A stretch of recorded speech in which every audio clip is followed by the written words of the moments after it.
DK అర్ణమ్మ మన Palamuru MP గారి మీద దేవరకద్ర ఎమ్మెల్యే జి మధుసూదన్ రెడ్డి గారు అనవసరమైనటువంటి అవాకులు చెవాకులు చిల్లర మాటలు మాట్లాడుతున్నటువంటి పరిస్థితులలో జరిగినటువంటి పరిస్థితులు పత్రికా మిత్రుల ద్వారా ప్రజలకు అందరూ కూడా తెలియాలనే ఉద్దేశంతోనే ఇవాళ సమావేశం ఏర్పాటు చేయడం జరిగింది. జీన్గరాలలో అంగన్వాడీ కేంద్రం ఫౌండేషన్ కార్యక్రమానికి ఇతరత్ర నియోజకవర్గంలో డెవలప్మెంట్ కార్యక్రమాలకు ప్రోటోకాల్ పాటించకుండా కేంద్రం నుంచి వచ్చినటువంటి ఎన్ఆర్ఈజీఎస్ నిధులను మరి ఏవైతే ఉన్నాయో వాటికి సంబంధించినటువంటి పనులలో మరి ఎంపీ గారికి సమాచారం ఇవ్వకుండా కార్యక్రమాలు చేయడం, అధికారుల్ని ఎక్కడ కూడా ఎంపీ గారికి సమాచారం ఇవ్వకుండా చేయడం, ఈ విధమైనటువంటి కార్యక్రమాలు చేస్తుంటే మొన్న మదనాపురం మండలంలో అజ్జకొల్లు గ్రామంలో ఎన్ఆర్ఈజీఎస్ నిధుల నుండి మరి ఏవైతే కార్యక్రమాలు ఉన్నాయో అవన్నీ కూడా సీసీ రోడ్లకు సంబంధించినటువంటి 30 లక్షల పనులను ప్రారంభించడం జరిగింది. దానిలో భాగంగా ఇవాళ కేంద్రం నుంచి వచ్చేటటువంటి నిధులు ప్రజలకు మరి ఏవైతే పనులు జరుగుతూ ఉన్నాయో వాటిలో ప్రోటోకాల్లో భాగంగా ఎంపీని కూడా మనము ఇన్వైట్ చేసి అక్కడ పనులను ప్రారంభిస్తే ఆ గ్రామంలో కానీ ఆ చుట్టుపక్కల ప్రాంతంలో కానీ ఏవైనా సమస్యలు ఉంటే ఎంపీ గారి దృష్టికి తీసుకుపోయి మరిన్ని మరి పనులు చేసుకోవడానికి అవకాశం ఉంటుంది. ఈ విధంగా కాకుండా అమృత పథకం ద్వారా వచ్చినటువంటి 15 కోట్లకు సంబంధించినటువంటి నీటి పథకానికి సంబంధించినటువంటి కొత్తకోటలో ప్రారంభం చేయాల్సింది ఉండగా ఆ కార్యక్రమాన్ని చేయకుండా టైం ఇవ్వకుండా భూత్పూర్లో అదేవిధంగా అమృత్ పథకం ద్వారా వచ్చినటువంటి కార్యక్రమానికి టైం ఇవ్వకుండా ముఖం చాటేసి ప్రారంభించకుండా ఉంటే అర్ణమ్మ గారు మరి ఈ విధంగా కేంద్రం నుంచి వచ్చినటువంటి నిధులను ఉపయోగించుకోకుండా టైం కాలయాపన చేసి ప్రజలకు మరి పనులు కాకుండా చేస్తున్నటువంటి ఎమ్మెల్యేను కేంద్రం నుంచి నిధులు వచ్చినవి వాటిని మరి ఉపయోగించుకోనందుకు ఆమె ఏమన్నదంటే సొమ్మొక్కొక్కరిది సోకొక్కరిది అనే మాట మాట్లాడి మరి కేంద్రం నుంచి వచ్చినటువంటి నిధులకు సంబంధించినటువంటి వాటిలో మరి ఈ ప్రాంత ప్రజలు ఓటేస్తే గెలిచినటువంటి అరుణమ్మకు మరి ప్రోటోకాల్లో వారికి సమాచారం ఇవ్వాల్సిందా లేదా అనేది ఒకసారి ప్రజలు ఆలోచన చేయాలి. దీనిలో భాగంగానే మాట్లాడితే నిన్న జిఎంఆర్ ప్రెస్ మీట్ పెట్టి నా నియోజకవర్గం అని మాట్లాడుతున్నాను. నా నియోజకవర్గం అననీకే ఇది ప్రజలది, ప్రజాస్వామ్యంలో ఉన్నవా లేకుంటే ఎక్కడన్నా వేరే దేశంలో ఉన్నవా అనేది ఒకసారి ఆలోచన చేసుకో. నీకు నిజంగా పదవి దొరికినందుకు ఎట్లా ఉందంటే నీ పరిస్థితి కోతికి కొబ్బరి చిప్ప దొరికితే ఏ విధంగా ప్రవర్తిస్తున్నావు నీవు ఆ విధంగా ప్రవర్తిస్తున్నావు. నీవు ఒక అడ్వకేట్గా హైదరాబాద్లో పనిచేసుకుంటుంటే తీసుకొచ్చినటువంటి రాజకీయాల్లోకి తీసుకొచ్చింది నేను. ఒకసారి నీ వెనుక చూసుకో.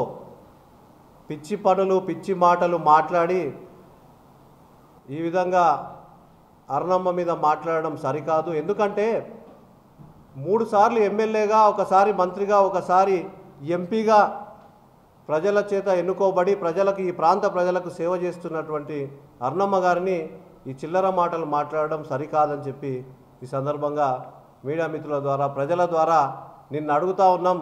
నీ బుద్ధి ఎక్కడ పోతుందో ఒకసారి చూసుకో. ఒక ఎమ్మెల్యే అయినాక నువ్వు ఒక జిల్లా ప్రెసిడెంట్ ఎమ్మెల్యేగా ఉన్నావు. నీ యొక్క విధి విధానం మారాలి, ఇంకా డెవలప్ కావాలి, కానీ ఇంకా చిల్లరగా దిగజారిపోతూ ఉంది. ఇవాళ కాంగ్రెస్ పార్టీలో ఉన్నటువంటి వాళ్ళు ఎవ్వరు కూడా నిన్ను సహించేటటువంటి పరిస్థితులు ఇవాళ చీదరించుకుంటున్నారు ఎక్కడ చూసినా కూడా. మొన్న ఆలా వెంకటేశ్వర రెడ్డి మరి నీ మీద నువ్వు చేస్తున్నటువంటి పిచ్చి ప్రేలాపనల మీద ఆయన మాట్లాడిన గఫ్లత్ ఎమ్మెల్యే అని మేము ఇంకా సమయం ఇచ్చి సరే కాన్స్టిట్యున్సీ డెవలప్ కానీ కొత్తగా గెలిచినటువంటి ఎమ్మెల్యేకి సమయం ఇవ్వాలని చెప్పి మేము ఇస్తూ ఉన్నాం. కానీ నీవు చేస్తున్నటువంటి పెద్ద అభివృద్ధి ఏముంది? సన్న బియ్యము మరి రాష్ట్ర ప్రభుత్వం ఇస్తుంది, మేము ఇస్తున్నాం. సన్న బియ్యంకి నీవు ప్రోగ్రాం తీసుకున్నా కూడా రాష్ట్ర ప్రభుత్వం ప్రతి రూపాయి కూడా కేంద్ర ప్రభుత్వమే భరిస్తుంది అనేది ప్రజలందరికీ కూడా తెలుసు.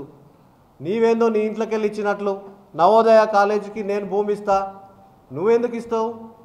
నీదా నీ ఇంట్లోకి వెళ్ళి ఇస్తున్నావా? నీ సొంత భూమా ఇవ్వడానికి?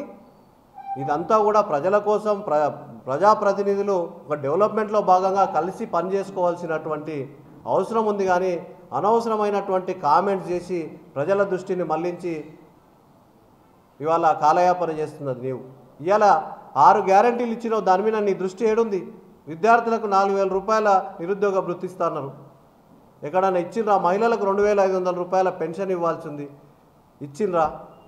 ఇవాళ 500 రూపాయలు వడ్లకు బోనస్ ఇవ్వాల్సింది, ఇది ఇచ్చిండ్రా? ఇవన్నీ కూడా ఈ ఎంపీ గారి దృష్టికో ఇంకేమన్నా కేంద్రం నుంచి వచ్చేటటువంటి పనులకు ఎంపీ గారి దృష్టికి ఒక్క రోజన్నా నీవు ఈ సమస్య ఈ నియోజకవర్గంలో ఉందని తీసుకుపోయినావా? ఎక్కడ కూడా లేదు. 7 మంది ఎమ్మెల్యేలు మరి ఉండంగా ఇవాళ మరి ఎంపీగా ఏ విధంగా గెలిచింది అరుణమ్మ? ఇవాళ బీజేపీ పార్టీ లేదని మాట్లాడుతున్నావు. 2 సీట్లున్న బీజేపీ పార్టీ 11 సంవత్సరాలుగా ఇవాళ దేశంలో ప్రధానిగా ఉన్నాం. ఇవాళ నీవు 2 సీట్లు ఉన్నటువంటి బీజేపీ మూడవసారి ప్రధానమంత్రిగా ఎన్నుకోబడి ఇవాళ అభివృద్ధి చేస్తూ ఉన్నటువంటి విషయాన్ని నీకు కనిపిస్తలేనట్టుంది. నీ ఒకటే తెలంగాణ అనేది ఒక దేశం, ఆ దేశానికి ప్రధానమంత్రిగా రేవంత్ రెడ్డిని ఊహించుకొని దేవరకద్ర నియోజకవర్గానికి ఒక ముఖ్యమంత్రి అని ఏదో భ్రమలో ఉన్నట్టునో నిన్ను ఏదన్నా ఒక ఆసుపత్రికి నీ అటువంటి జబ్బుకు నీకున్నటువంటి జబ్బుకు ఒక ఏదన్నా ఒక కొత్త జబ్బు ఉన్నట్టుంది. ఈ జబ్బుకు మరి డాక్టర్ని కూడా ఇలా అడిగి తెలుసుకుంటా ఉన్నాం, ఎక్కడన్నా అవకాశం ఉందా ఇటువంటి జబ్బుకు మరి మందు ఏమైనా ఉందా నయం చేయడానికే అని చెప్పి మేమందరం కూడా కనుక్కుంటా ఉన్నాం. ఇలా ఈ దేశంలో ఉండేటటువంటి ప్రతి రాష్ట్రం కూడా అన్ని భాగస్వామ్యంగా పనిచేయాల్సినటువంటి అవసరం ఉంది. ముఖ్యమంత్రి గారు కూడా కేంద్రంతో కలిసి పనిచేస్తాం, ఇవాళ మన రాష్ట్రాన్ని డెవలప్ చేసుకుంటున్నామని చెప్పి ఆలోచన చేస్తూ ఉంటే దేవరకద్ర నియోజకవర్గం కేవలం ఈ జిల్లాలో ఒకే నియోజకవర్గంలో అభివృద్ధి జరగడం లేదు. ఎందుకంటే ఈయన సరైనటువంటి పరిస్థితులలో లేడు, ఆరోగ్య పరిస్థితి మరి ఏదో ప్రాబ్లంలో ఉన్నట్టుంది. కనుక ఇటువంటి పిచ్చి మాటలు మాట్లాడడం సరికాదు. అరుణమ్మ గారు వారి కుటుంబ నేపథ్యం ఎంతోమంది లీడర్లను తయారు చేసి ఈ సమాజానికి అందించినటువంటి వ్యక్తి. వాళ్ళ అంత పెద్ద మరి ఎంపీని పట్టుకొని ఈ విధంగా మాట్లాడడం సరికాదు. అందులో నీకు కనీసం అక్క చెల్లెళ్ళు మహిళల మీద కనీస మర్యాద కూడా లేనటువంటి విషయాన్ని ఇవాళ ప్రజలందరూ కూడా గమనిస్తూ ఉన్నారు. నీవు ఈ విధంగా ఇప్పుడు దేవరకద్ర నియోజకవర్గంలో ఇంటిగ్రేటెడ్ స్కూల్ వచ్చింది. నువ్వు ఇంటిగ్రేటెడ్ స్కూల్ తీసుకుపోయి ఏడబెట్టుకున్నావు? నీ ఊరు దమగ్నాపూర్లో నీ భూములు విలువ పెరగడానికి, నీవు రియల్ ఎస్టేట్ వ్యాపారం పెరగడానికి ఇవాళ అక్కడ తీసుకుపోయి పెట్టుకున్నావు. దేవరకద్ర నియోజకవర్గ హెడ్ క్వార్టర్ ఉంది, అక్కడ పెట్టలేదు. నీ మండలం సొంత మండలం చింతకుంట హెడ్ క్వార్టర్కి దగ్గర పెట్టలేదు. ఇవాళ పిల్లల తల్లిదండ్రులు అక్కడికి పోవాలంటే ఎంత ఇబ్బంది అవుతుంది. దాని పక్కనే ఇథనాల్ ఫ్యాక్టరీ ఉంది, నీరంతా కలుషితమై ఎన్నో పశువులు చనిపోతూ ఉన్నాయి. ఆ ప్రాంతంలో ఆ ఫ్యాక్టరీ గురించి ఎంతమంది ఇవాళ ఇబ్బందులు పడుతూ ఉన్నారు. మరి నీ యొక్క పరిస్థితి ఏ విధంగా ఉంది అంటే నీ యొక్క డెవలప్మెంట్ కోసం నీ భూములు పెరగనికే తీసుకుపోయి ఇంటిగ్రేటెడ్ స్కూల్ అక్కడ పెట్టుకున్నావు. ఇవాళ నా నియోజకవర్గం అని మాట్లాడుతావు. నీ నియోజకవర్గంలో వేరే ప్రజలే లేరా? ఓన్లీ కాంగ్రెస్ పార్టీ ఉందా? ఇవాళ కాంగ్రెస్ పార్టీకి మొన్న నేను తీసుకొస్తే వచ్చినావు. నువ్వు వచ్చేసారి నిరూపించుకో నీదేందో. ఇవాళ ఆలా వెంకటేశ్వర రెడ్డి గఫ్లత్ ఎమ్మెల్యే అన్నాడు. గఫ్లత్ కాదు, వచ్చేసరికి నువ్వు గల్లంత అవుతావు. గలీజ్గా మిగిలిపోతావని చెప్పి నేను ఈ సందర్భంగా నేను చెప్తా ఉన్నా. అసలు నీ మీద ప్రెస్ మీట్ పెట్టాలంటేనే ఒక వికారంగా సిగ్గు అవుతుంది మాకు. నువ్వు ఒక జిల్లా పార్టీ ప్రెసిడెంట్గా, ఒక ఎమ్మెల్యేగా ఎక్కడ కూడా నీ హోందాతనం లేదు. నువ్వు చేస్తున్నటువంటి అక్రమాలు, నువ్వు చేస్తున్నటువంటి ఇసుక దందా, నీ తమ్ముని ముందల పెట్టి నువ్వు చేస్తున్నటువంటి ఇసుక దందా, నీవు వేరే ఇతర పార్టీ వాళ్ళ మీద కేసులు పెట్టించేటటువంటి పోలీస్ స్టేషన్లో కేసులు పెట్టించేటటువంటి ఎంఆర్ఓ ఆఫీసులలో నువ్వు ఏ విధంగా రిజిస్ట్రేషన్లు అడ్డుకుంటున్నావు, ఇవన్నీ కూడా ప్రతిదానికి నీకు సమాధానం చెప్పేటటువంటి రోజు దగ్గరలో ఉంది. బీజేపీ పార్టీ ఏడో ఉంది అని మాట్లాడుతున్నావు, ఏదో ఇద్దరు జాయిన్ అయినరు అని. ఇవాళ బ్రహ్మాండంగా బీజేపీ పార్టీకి ఆకర్షితులై అక్కడ చాలామంది మహిళలు, యువత అక్కడ జాయిన్ అయినరు. బీజేపీ పార్టీ ఉందా లేదా అనేది మొన్న ఎంపీ ఎలక్షన్లలో మరి 7 మంది ఎమ్మెల్యేలు ఉన్నారు జిల్లాలో. 7 మంది ఎమ్మెల్యేలను మరి కాదని పక్కన పెట్టి కూడా బీజేపీ పార్టీకి ఓటు వేసి అర్ణమ్మ గారిని గెలిపించారంటే అర్ణమ్మ గారి గొప్పతనము, మరి వారు చేసినటువంటి సేవ ఏ విధంగా ఉందో తెలుసు. ఇవాళ ఒక ఎంపీగా 7 నియోజకవర్గాల్లో తన వంతు కృషి ఏ విధంగా మనందరికి కూడా ఉందో మనందరికీ కూడా తెలుసు. ఇవాళ ప్రతి నియోజకవర్గ ఎమ్మెల్యే అర్ణమ్మ గారితో పని చేసుకోవాలా, కేంద్రం నుంచి నిధులు తెచ్చుకోవాలా, ఏమైనా ఉంటే కలిసి పని చేసుకోవాలనే ధోరణిలో ముఖ్యమంత్రి కానుంచి ముఖ్యమంత్రి నియోజకవర్గంలో కూడా మున్సిపాలిటీలో అమృత్ స్కీమ్ పథకం మరి ఇనాగరేషన్ జరిగింది. కానీ ఈ నియోజకవర్గంలో, దేవరకథ నియోజకవర్గంలో జరుగుతలేదంటే ఈ యొక్క నీ నీ నీ యొక్క పరిపాలన ఏ విధంగా ఉందో చూడు. ఇలా ఇంటిగ్రేటెడ్ స్కూల్ తీసుకురా, కొత్తకోట పట్టణంలోనే పెట్టాలి, దేవరకథ పట్టణంలో పెట్టాలి. పెడితే ప్రజలకు అందుబాటులో ఉంటుంది, తల్లిదండ్రులకు అందుబాటులో ఉంటుంది, అక్కడ ఉన్నటువంటి ప్రాంతం మరి మెరుగయ్యేటటువంటి అవకాశం ఉంటుంది. దమగ్నాపూర్లో పోయి తీసుకుపోయి పెడితే అది నీ స్వలాభం కోసం తప్ప ఎక్కడ కూడా మరి అది ఉపయోగపడేటటువంటి విధంగా లేదు.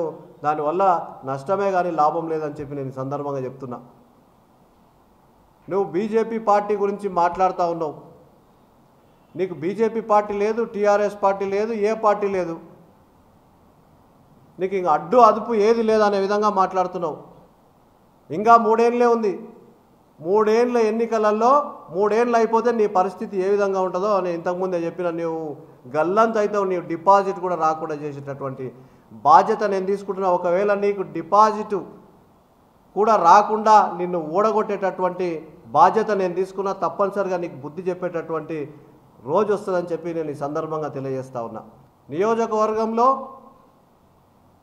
బీజేపీ పార్టీ లేదని మాట్లాడినావు కదా, అదే బీజేపీ పార్టీ వచ్చేసారి అసెంబ్లీలో మరి బీజేపీ పార్టీ నుంచి వచ్చేసారి అసెంబ్లీలో తప్పనిసరిగా అక్కడ శాసనసభ్యునిగా బీజేపీ పార్టీ తరఫు నుంచి అక్కడ కాంట్రిబ్యూషన్ ఉంటుందని చెప్పి నేను సందర్భంగా తెలియజేస్తున్నా. ఎక్కడ కూడా నీవు ఇంక వచ్చేటటువంటి కార్యక్రమాలలో ప్రోటోకాల్ లేకుండా నీవు కార్యక్రమాలు చేస్తే తప్పనిసరిగా బీజేపీ పార్టీ కార్యకర్తలు, ప్రజలు కూడా ఎవరు మరి ఈ విధమైనటువంటి కార్యక్రమాలు చేస్తే తప్పనిసరిగా నీ ఇంటిని నిన్ను ముట్టడి చేస్తాం. తప్పనిసరిగా ప్రజలే నీకు బుద్ధి చెప్తారని చెప్పి నేను సందర్భంగా తెలియజేస్తున్నా. నియోజకవర్గంలో ప్రతి గ్రామంలో ఫ్రేమ్ తయారు చేయించుకొని ఫోటోలు వేయించుకున్నాం. ఇవాళ రియల్ ఎస్టేట్ బోర్డులా ఏమన్నావి? మంది అందరు నవ్వుతున్నారు. ఈ ప్రతి ఊరికి దిష్టి బొమ్మలాగా ముందల పెట్టుకున్నాడని. అవి అట్లే ఉంచుతాం. నెక్స్ట్ వేరే మా పార్టీ గెలిచినా కూడా నిన్ను దిష్టి బొమ్మలాగా ప్రతి ఊరికి అట్లే ఉంచుతాం. నీకు బ్యానర్ల పిచ్చి, అధికారులను బెదిరించి ఇలా కోఆర్డినేషన్తో పని చేసుకునేది లేదు. నీకు నెత్తిమీనికి అధికారం రాగానే కళ్ళు వచ్చినాయి. నీవెక్కడ కాంగ్రెస్ పార్టీ, నువ్వేడో ఉంటివి, నీ కాంగ్రెస్ ఏడో ఉంది. మేము కష్టపడి ఆ రోజు కాంగ్రెస్ పార్టీని ఆ స్థాయికి తీసుకొచ్చినాం. డోకూరు పవన్ కుమార్ రెడ్డికి పిలిచి టికెట్ ఇస్తా అంటే కూడా మళ్ళీ పార్టీ మారకూడదనే ఒక ఉద్దేశంతో పార్టీ మారలే. పార్టీ మారితే నీకు టికెట్ ఎక్కడిది, నీకు ఎమ్మెల్యే పదవి ఎక్కడిది? ఏదో గఫ్లతో వచ్చినావు, మంచి పేరు తెచ్చుకునేటానికి ప్రయత్నం చేయి, కానీ గలీజ్ గాన్లాగా మిగిలిపోయేటటువంటి ప్రయత్నం చేయకు. బుద్ధి తెచ్చుకొని ఇప్పటికైనా కలిసి పని చేసుకొని అభివృద్ధి కార్యక్రమాలు చేసుకోవాలని చెప్పి నేను సూచన చేస్తున్నానని చెప్పి తెలియజేస్తున్నాను. తెలుగులో ఫాస్టెస్ట్ న్యూస్ యాప్ ఇప్పుడు కొత్త అవతారంలో 5 సెకండ్లోనే పూర్తి వార్తా సమాచారం మీ చేతిలో. సోషల్ మీడియా ట్రెండ్స్ మీ కళ్ళ ముందుకే live TV and voice search ఆప్షన్స్తో ఇప్పుడే డౌన్లోడ్ చేయండి. యాప్ లింక్ డిస్క్రిప్షన్లో ఉంది.